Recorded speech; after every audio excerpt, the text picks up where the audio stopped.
Hey, what's up, everybody? What's up? What's up? What's up? Do we love the earrings? Do we like? Do we live? Do we love? Remember, these are those gold hoops I got from Target.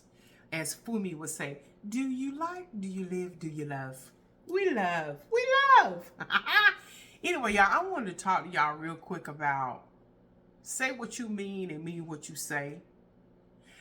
Have clear, concise, effective communication with folk. Now, I agree there are certain ways and tactful ways that you can express. You can have a certain tone in your voice, a contrast where you digress and all that kind of stuff, and then you're very forceful in what you have to say in your communication. But there's always a way to say and do anything. Isn't that the truth? But what I want to tap in is on being clear in your communication. Because I think sometimes we do each other a disservice when we don't effectively, clearly communicate what it is that we mean. Again, say what you mean and mean what you say.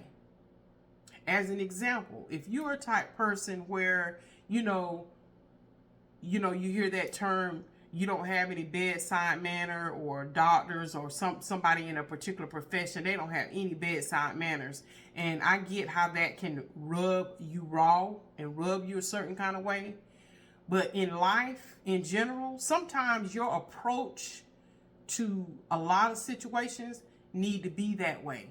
And what I mean by that is like when it pertains to your business, you don't need somebody going off in left field, not understanding all the terms and conditions.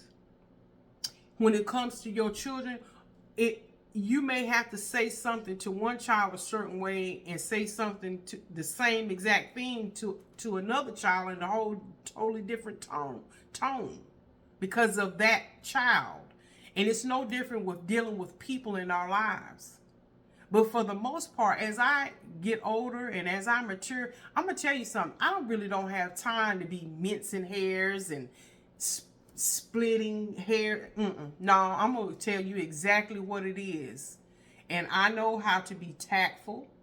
And again, based on who I'm talking to, I have to consider my audience. I have to consider the room, the atmosphere. You have to do all of those things when you're having clear, concise, effective communication. Because I'm going to tell you, there are some people, you can tell them something and they still may walk away with 90 questions. And some of the questions may be legitimate questions. But when it comes to simple stuff, go ahead on and tell people exactly what it is. Because see, when you try to sugarcoat it and try to water it down, baby, that's when they'll come back and you say, well, I thought you meant this. Honey, listen, when it comes to me, unless you just trying to be real nosy, I try not to leave any of those questions unanswered. Because I'm going to tell you exactly how I feel about a thing. And I think for people, I know some people can just be overly sensitive, and heck, if you say 1 potato, 2 potato, 3 potato, 4 to them, they all in the corner balled up crying because you didn't say it to them in the manner in which you thought you should have said it. No, be effective when you're communicating with some people, because see, that way they ain't gonna come back on you with that kind of stuff, because you were very plain. That's why the word says write the vision and make it plain. And I think that should be also in communication. Because, I mean, case in point, let's say you're trying to let somebody know that you don't want to do something, and then they still keep asking, well, why don't you want to? Because I just do not want to do. Let me tell you what I want to do today. What you want to do, it may be, it sounds exciting. It's what's on your radar to do for today. But guess what I want to do today? Just like you're excited about what you're trying to tell me you're going to do, guess what? I'm going to be excited, and I'm excited about, guess what I want to do today?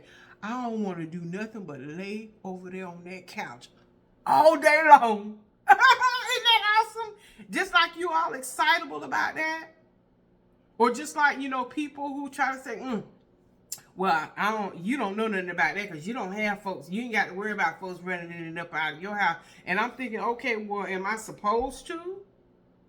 I mean, am I supposed to feel lesser than or not part of the land of the living because I choose or I have a lifestyle that's conducive to where I ain't got to have folks running all up and outside of my house, or I've created my lifestyle where I do exactly what I want to do. Ooh, just think about that.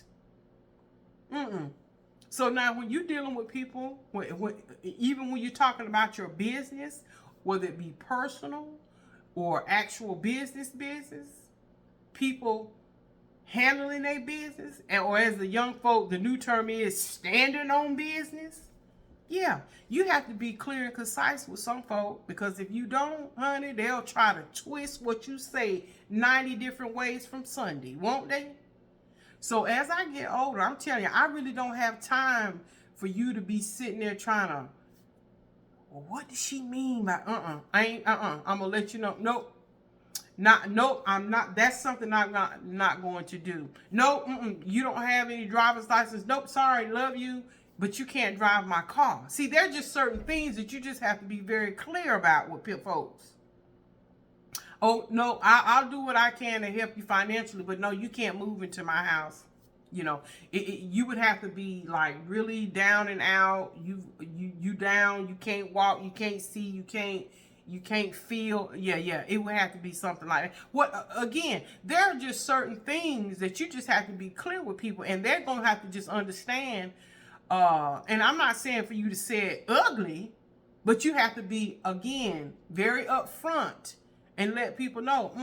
So that way they know they ain't got to put no stress in your life, and you ain't got to put no stress on your life, because you'll know and they will know, they know not to even approach me with nothing like that. So, and again, like what some of the old folks say, you have to just let folks know where to get off at. I mean, and they just gonna have to understand it. But like I said, yeah, there's a way to say and do anything, absolutely. But I'm telling you, this day, especially in this day and age, if you're not clear with some people, honey, they will leave it up to their own interpretation, and they'll have you, them, they, all us over here in left field looking crazy. Absolutely not.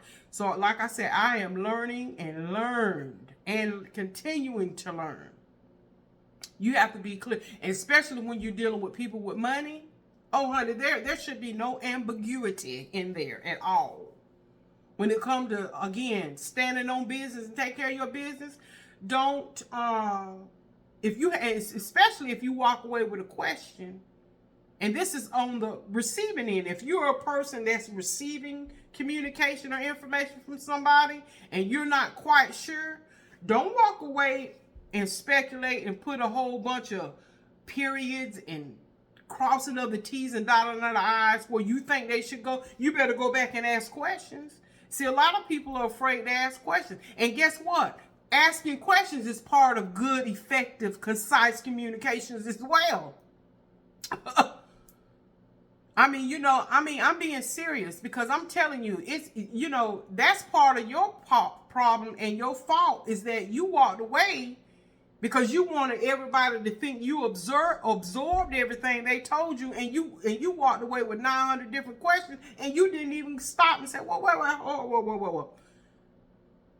The days are over where, you know what, I don't want to ask that question or say nothing, because I don't want the people, my peers, my co-workers, my whoever, I don't want them to think I'm stupid and don't know stuff. Okay, well, guess what? You're going to stay stupid, and I don't mean to sound ugly. Sit there and stay stupid, or walk away being even stupider because you didn't ask a question. Honey, let me tell you something. People who make you feel that way, you don't need to be around them no how. Because, again, and then for you, the recipient, you got to make it be about you. Because guess what? I don't care if 95% of the people in that class got it, and I fall in that 5 percentile, and that teacher asks a question. Because I'm gonna be honest with you. A lot of times, those same people that walk away and think they got it going on, honey, they be so glad you done asked the question. I have been in classes. I have been in conferences. I have been in situations where, you know, it looked like everybody, oh, yeah, oh, okay, okay. And then at the end, I'll say, well, excuse me, let me ask this question. And I'll say, blah, blah, blah, blah, blah, blah, blah. And they were like, and the teacher said, oh, that was a good question. Oh, and half the class, oh, my God, I hadn't even thought of that. So that's why I said, don't ever allow, and again, we talking about effective, concise communication and asking questions and getting that, what? Communication back in return. That's part of communication. Again, say what you mean and mean what you say. Don't ever allow someone else in the room to make you feel like you're lesser than because perhaps you may just haven't experienced it yet and you're asking about it. Or perhaps you haven't gone through that and you're just inquiring therein. Didn't the Lord say ask?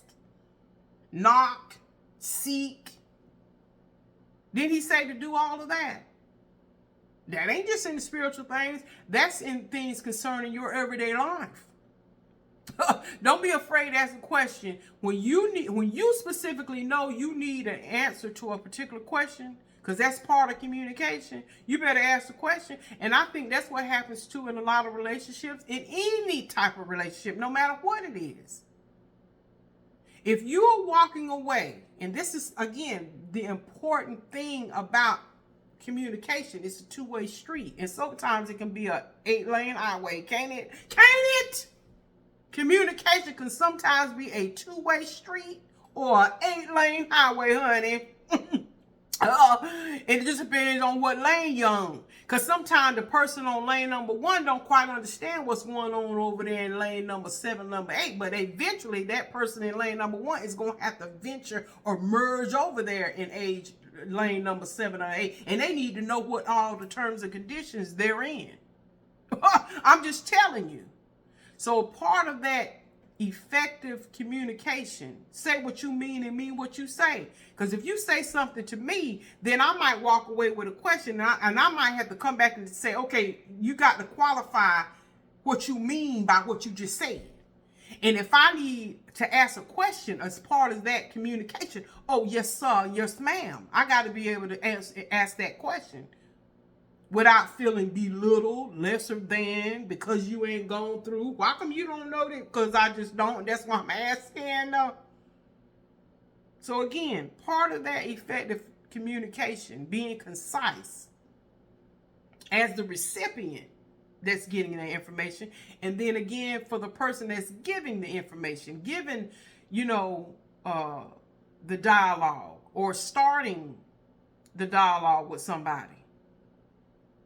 You have to be very clear with people these days. Because if you're not, honey, they'll have your stuff chewed up like a piece of bubble gum, twisted to the left and twisted to the right. I'm telling you, I'm a witness to it. When you try to take that approach of, and again, I'm not saying there's not a good way to do. There's always a good way and a right way to do things. But sometimes just being right there in the middle,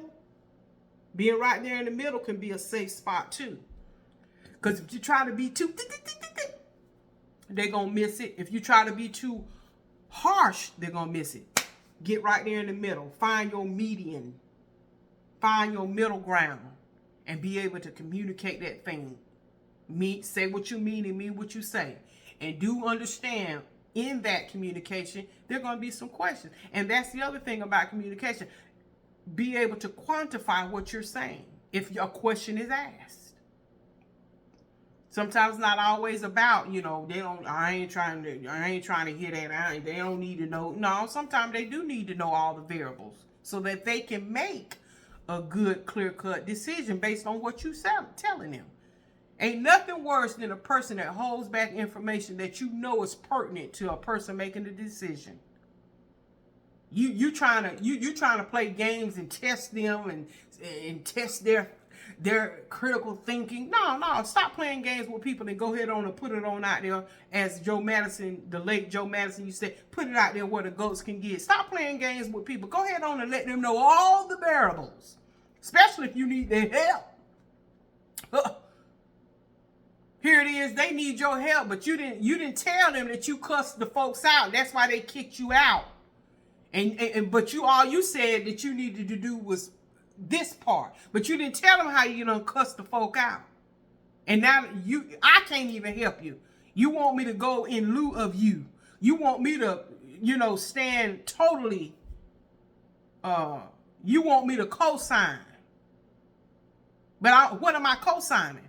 And if you read the word in Proverbs, it says, look, when you co-sign stuff, it says, do not co-sign. Run from it like a gazelle. You ever see a gazelle get chased down by its prey?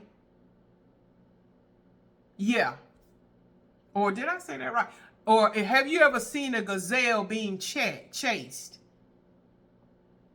They're being preyed upon, honey. And it says that when you watch a gazelle jump and twist and turn to get out of that predator's grasp.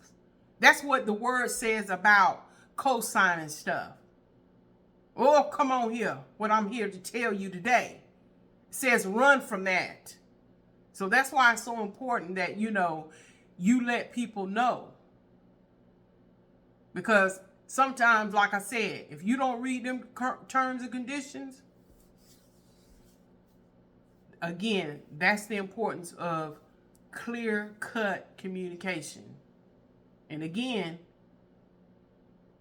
whatever you're communicating, say what you mean and mean what you say.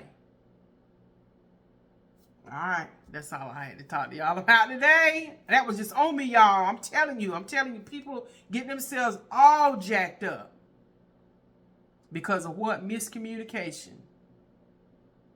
And then on the other side of it, people who have been miscommunicated to and or don't ask questions. Some people are afraid. Let me just say this too. Some people are afraid to ask questions because they don't want to insult somebody's intelligence, or they don't want them to, you don't want to feel like you're interrogating somebody. Or they already going through a tough time and what they're communicating to me ain't even making no sense. Okay, maybe not in that hour. You might want to withhold and refrain from that, but maybe let some time die down before you make a move and before you even consider anything. You might need to wait and come and say, okay, look, that discussion we had yesterday, okay, I understand it was real sensitive then, or whenever that time frame need to occur. If you're unsure about something, don't move on something. Don't make a decision on something you unclear. So if you gotta wait some time yourself and say, well, you know what, before I jump out there and again co-sign, which we should be doing, or co-signing doesn't necessarily mean anything transactional. It's just about before I agree to whatever this person, I need all the variables. And so like I said, don't allow your own gut intuition, Holy Spirit telling you, wait a minute now, that's confusion there. We in the land of confusatron. So no. Let some time go by and then go back and revisit. Say, okay, look, based on what I heard you say the other day, are you saying that XYZ needs to occur? Again, make it clear and concise. Say what you mean and mean what you say. And again, I'm going to stop talking about this subject for today. Because y'all get it. Ain't I being effective in saying what I mean and meaning what I say? Okay. All right, y'all. Y'all have an awesome day. Love you. God bless. And may the peace of the Lord be with you. Video a day in May.